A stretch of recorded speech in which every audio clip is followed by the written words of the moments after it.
Hello, everybody. Welcome to Defining Deborah. It is Saturday, the 28th at about 4:04 p.m. here in South Carolina. And let's see, been sheltering down, staying in for now a week and 3 days. So that's what, 7, 8, 9, 10 days. Yeah. So, not liking it so much, but what can I say? It is what it is, and this is what we must do at this time. I don't know why on here my head looks this big and my boobs look this big. And funny story, I never had boobs when I was little. I mean, when I was younger and smaller. I always wanted them. Back in the 70s, that was the thing. Now big butts are in. Back then, you had to have some boobs. I had none. I had nice looking legs. And I used to have older guys would tell me, oh my gosh, Deborah, when you fill out to where your legs are, you're really going to have it made. And I'm thinking, hey, I want it made now. Never got any chest until I got in my 40s, late 30s, early 40s. For some reason in our family, we get bigger as we get older. Who cares now? Nobody cares now because you may get bigger, but you're getting older, so they're going south. Just like now, this bra is just really not doing what it needs to do. Anywho, if you're over 50, you fully understand my plight here. So yeah, I wanted to come on, and I've been really thinking about my platform and what I really want to do here. And mostly is talk about women getting older, things like that. But I also want to, I believe in putting out information that other people can use, that it may benefit them if it benefited you. So I would love it if you guys would subscribe, hit the bell, and give me some ideas or something that you'd like to talk about. I am going to put this on my Facebook page for the women that are in my or in the group that I'm in over 50. So maybe some of them will come over here and they'll have some comments or some content that they'd like to talk about that I have not so far. So since I've been home and let me back up. I kind of started doing this, I think I told you in my first one, because I started watching YouTube videos actually just in 2019. Had no clue about what a vlogger was, people vlogging. I had heard about blogging a little bit, but I really had no idea. And I think one day I was kind of like, I had watched everything I wanted to watch on Netflix. Hulu didn't have anything, and I think my niece might have said that YouTube had movies or something. And so I decided to go over on YouTube, and there was a plethora of stuff. I mean, people talking about stuff, movies, comedy, entertainment. I mean, anything I could think of, I could pull up and see how to do it. It was just a whole lot. So that's kind of how I got started, by watching other people. And then I was like, I think I could do this. Why not try this? So in February, I think I said, you know what, I'm really going to try this. Oh, wow. There was a picture. You know what?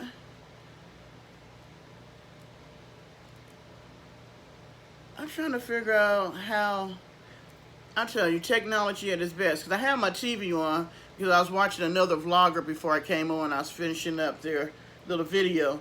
And I have my laptop up because there's something I wanted to read to you guys, but I'm talking to you on my phone. And I look over out the side of my eye, seeing pictures going by, and I'm like, I did not put these on my TV. But I forgot, you know how everything is connected, because I seen a picture of my dad when he was younger and my grandbaby. Wow, that's so neat, as my screensaver. And I didn't even do it. And then I'm trying to, I better watch and see if there's any photos I don't want up there. You know what I'm saying? Because I think these are all the ones from my phone. Anyway, so lately, since we've been kind of locked up, and I've been thinking about stuff, and I'm sure everybody has because you have a lot of time to sit and think. Excuse me, got my allergies. I'm a big thinker anyway. I feel like my brain never shuts off. It's always processing, even whether I want it to or not. So, let me say this. And I don't think, I haven't told you guys a lot about my life. I just threw stuff out there every now and then. I am actually an ordained pastor. I got ordained back in 2005. I am not a practicing pastor, as they would say. The church that I got ordained in, I'm really not a member anymore. That's a whole nother story in itself. So people would say that because I'm no longer in that church, that what the gift that God gave me would be taken away, because I've seen where when other people had left the church that had become minister or ordained or whatever the case may be, it was said that, you can't practice that under that hub, which, okay, that's fine. You recognize me and you ordained me in your church. Okay, but my thing is this. If God allowed you to recognize my gifts and callings to bring them out for his benefit in the work of his kingdom, then you can't take that away. So the only one that can stop that is me, by not practicing with the gifts that God gave me. Now, I still think of myself in a pastoress, let's say, what's the word I'm looking for? Anointing, or, once something's in you, it's in you. So I've always been a person that liked teaching. I've always been a person that liked helping others. I've always been a person that did stuff like that. I just didn't know that, that's what it was lining up with in the Bible. So I say all that to say, I have a wonderful, I think, relationship with the Lord. Now him, on the other hand, he may not think that I'm always doing what I'm supposed to do. And he's right, I'm not. But seeing that he created me, he knows who I am and how I am and what has gotten me to this point, I leave it up to him, for me and him to have that one-on-one, and not for somebody outside to tell me what God thinks about me. Because why do I need another person to tell me what God thinks about me if he knows me, talks to me, communicates with me, and created me? I don't need a third person. So, and a lot of times when things are happening, I'm seeking his guidance and how he wants me to do things and what I should do. So, on some of these days, or these last 10 days that I've been in the house, I've had some good days, some bad days, some up days, some down days. And, yeah, so in all of that, I've been trying to do a lot of soul searching and seeking, more so than I normally do. And it was funny because a friend of mine had posted on Facebook, what are the 5 things that you've gotten out of the coronavirus having to stay quarantined? And so I was saying cooking more. It's not that I don't know how to cook. I actually had my own catering business at one time. And I went to school for a brief time to be a chef. Didn't complete it, but that was a dream of mine at one time, that I really wanted to be a chef and maybe have my own restaurant. So cooking is something that I've always liked doing. I started cooking full meals in our home by the time I was 12. And so when I was, at home with my mother and father. So yeah, but as I've gotten older, the children are not here. I'm no longer married. It's me and Parker, and I have him outside of the family room because, he can be a little agitating. I might let him come in and say hello since everybody likes him. Hey, Parker! He might be in his area mad at me, because he has been quite a much, He has just really gotten on my nerves since we've had to be here together every day. So, yeah, but seeing that with all this going on, I don't go out and purchase food, not fast food, but restaurants and stuff like that, because I have some favorite restaurants that I like to eat at on a regular. Because, hey, I don't know who's cooking it. It could have the corona. I don't want to go in there with the other people, because where I'm at, I'm right outside the city limits of Columbia. And even though they're saying that the stay at home, shelter down thing is not for us, it does overflow into us, because it's like you can cross the street, be in Columbia, other side you're back in Hopkins. So I've just been trying to observe all of it so I don't get caught up in any foolishness. So I just said, well, you know what? You know how to cook, you'll cook. So I've been cooking more, and I told you my favorite hangout place now is the grocery store. Shout out to Food Lion. That's one of the grocery stores here. So actually yesterday I went to Walmart though. Was it yesterday? Yeah, yesterday I went to Walmart. Surprisingly, it wasn't that many people, but that's probably because they didn't have a whole lot. And that's the first time I went to Walmart, and I only went in the grocery section and did not go to any other department. I went in, and I don't know why I can't go in there and spend less than $100 in the grocery store, and it's just me. And I spent my $100 and some, and I'm having a couple of hot flashes. People know it's not a fever, it's hot flashes. And came on back home. So, anyway, where was I going? You know, I can get to rambling and rambling. Oh, cooking. That was one of the things that, out of the 5, cooking and cooking healthier, you know, and it has helped me because I had kind of gotten myself on eating breakfast, lunch, and dinner, which I never was a breakfast person, but I started making smoothies, and I think I'm going to make one for lunch today. Well, I guess it's not lunch, but for me, this is kind of a lunch because I had a late breakfast. I actually had cooked me some bacon, eggs, and grits this morning. Very good. But I didn't eat till late because I got up late. So, I've been thinking a lot about where I'm at, and is this where I want to be at this stage in my life, stuff like that. Maybe reassessing and revamping my goals for 2020, seeing that the Rona has come in and kind of gotten them off kilter, and see which way God would have me to go, and doing those horrible tasks that I hate doing. So, like, I was going to do my taxes on Thursday, but could not find, and I hate to say this, never mind, I'm not going to say it because somebody might see this. Anyway, trying to find the W-2, couldn't find it, so I had to call on Friday to be able to get me another copy sent to me. We'll download it so I could get it. So that kind of agitated me. And then after that, I'm going to do the census. So hey, everybody, don't forget to do your census. We could do it online now, so I'm going to do that. And then I told you about switching out my clothes for spring and summer. It's been warm here for the past few days, so I'm going to go ahead and start doing that. And then I have some stuff in my garage that I have in boxes that really, but they just opened from when I first moved here, from when I went and took Christmas stuff out and didn't really pack it back in. So I'm going to do some really packing the stuff in so bugs and stuff won't get in there, tape up, seal up. Some of that stuff that I'm not going to use to the end of this year. And then I had clothes and stuff that I was going to give away, but I don't know if people are even accepting clothes or people even want clothes now with this, because they, you know, might say, I don't want to take clothes from people that could have been sick or something like that. So I'm not even sure. I'm not sure which way to go with that. Should I just trash them? Because some of them are new. I might just go ahead and still just throw them in the salvation bin, and maybe since it's hot outside, it'll kill whatever germs are on there. I don't know. But I don't have the corona, so hey.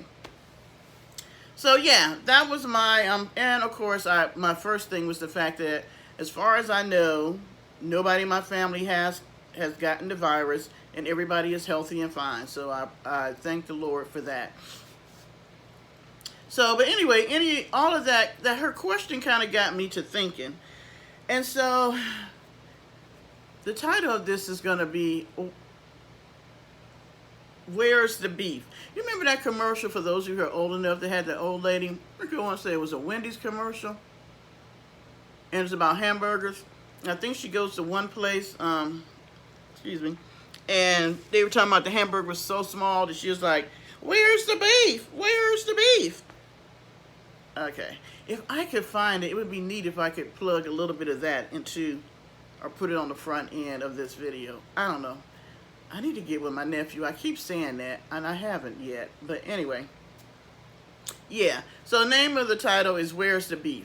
And that's simply because since I've started being on YouTube and watching other vloggers, people who have put content on YouTube, I've noticed that there are some who don't get along with others, and when they don't get along with others, everybody comes on YouTube and vents about what it is they don't like about the other person.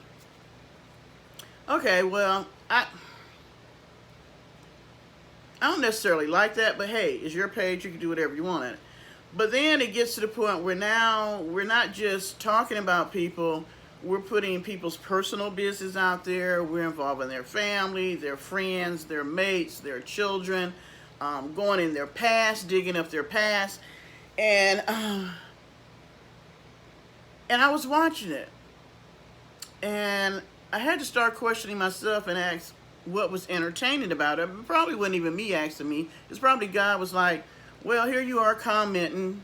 Now you're gotten to the point where you're commenting about the people that you don't even know these people. Nor do you know the person whose page you're on. You know, we all like a train wreck. We're all going to bottleneck and try to turn or car accident and see what's going on. And that's one thing. And I think, you know, it's okay if I want to sit as entertainment and watch people argue amongst each other, but there's really no need for me personally to get involved. And so I apologize for any comments that I made about any of those people that I have absolutely no idea who they are. You know, I don't. It's just that you get caught up in the moment. What I do like is interacting with all the people in the chat, which I can do without having to comment about the people that the other, you know, the vlogger may be arguing with.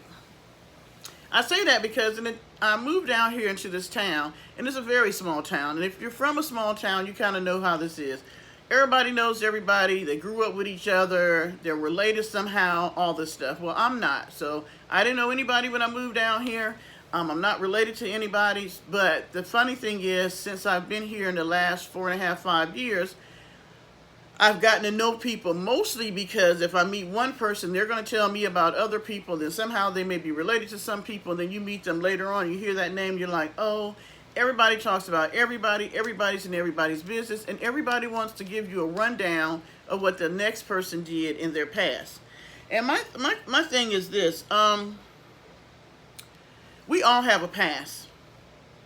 And not all of us did the right things in our past. And most of us, probably I would say all of us, majority of the people have made mistakes, things have happened, and every last person that's breathing in this world has done something that they may not necessarily want the whole world to know about.